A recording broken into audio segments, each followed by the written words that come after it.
একটা গ্রামে এক বিচারক ছিলেন। লোকটা খুব সৎ, কিন্তু খুব কঠোর। একদিন এক চোর ধরা পড়ল। আইন বলল শাস্তি দিতে হবে, কিন্তু বিচারক দেখলেন চোরটা চুরি করেছে কারণ তার সন্তান 3 দিন না খেয়ে। আইন মানলে তিনি ঠিক, মানুষ বাঁচালে তিনি ভুল। তিনি আইন ভাঙলেন, চোরকে মুক্তি দিলেন। সেই দিন থেকে সবাই বলল এই বিচারক অন্যায় করেছে, কিন্তু সেই শিশুটি বেঁচে গেল। আজ প্রশ্নটা তাই, বিচারক ঠিক ছিল না ভুল? এই প্রশ্নের মাঝেই দাঁড়িয়ে আছেন কৃষ্ণ। তিনি নিয়ম মানেননি সবসময়, কিন্তু জীবন বাঁচিয়েছেন। তাই মানুষ প্রশ্ন তোলে, কৃষ্ণ কেন ন্যায় প্রতিষ্ঠা করেও নিন্দিত? নমস্কার, আপনি দেখছেন কৃষ্ণ কথা। আমরা শিখেছি নিয়ম মানলেই ন্যায়, কিন্তু কৃষ্ণ জানতেন সব নিয়ম ন্যায়ের পক্ষে থাকে না।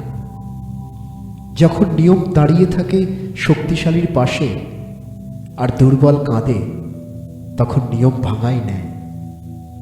কৃষ্ণ সেই ভাঙনের নাম, তাই তাঁর পথ পরিষ্কার নয়, কিন্তু প্রয়োজনীয়।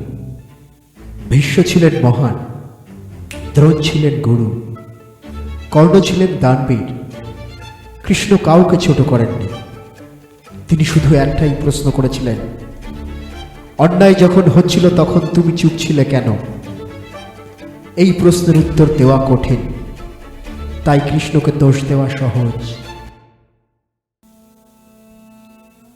আমরা চাই সত্য হোক, কিন্তু যেন কষ্ট না দেয়। কৃষ্ণ জানতেন কিছু সত্য কষ্ট না দিলে সমাজ বদলায় না। তাই কৃষ্ণ মিষ্টি নন, তিনি ওষুধ। ওষুধের স্বাদ তেতো, কিন্তু জীবন বাঁচায়। রাম এসেছিলেন আদর্শ হতে, কৃষ্ণ এসেছিলেন আয়না হতে। রামকে সবাই মানে, কৃষ্ণকে সবাই সহ্য করতে পারে না। কারণ আয়নায় আমরা নিজেদের ভয়, লোভ, সুবিধাবাদ দেখি। এই দেখাটাই সবচেয়ে কষ্টকর। কৃষ্ণ নিন্দিত, কারণ তিনি সহজ উত্তর দেননি। তিনি আমাদের সামনে কঠিন প্রশ্ন রেখে গেছেন। ন্যায় সবসময় প্রশংসা পায় না, কিন্তু ইতিহাস তাকে মনে রাখে।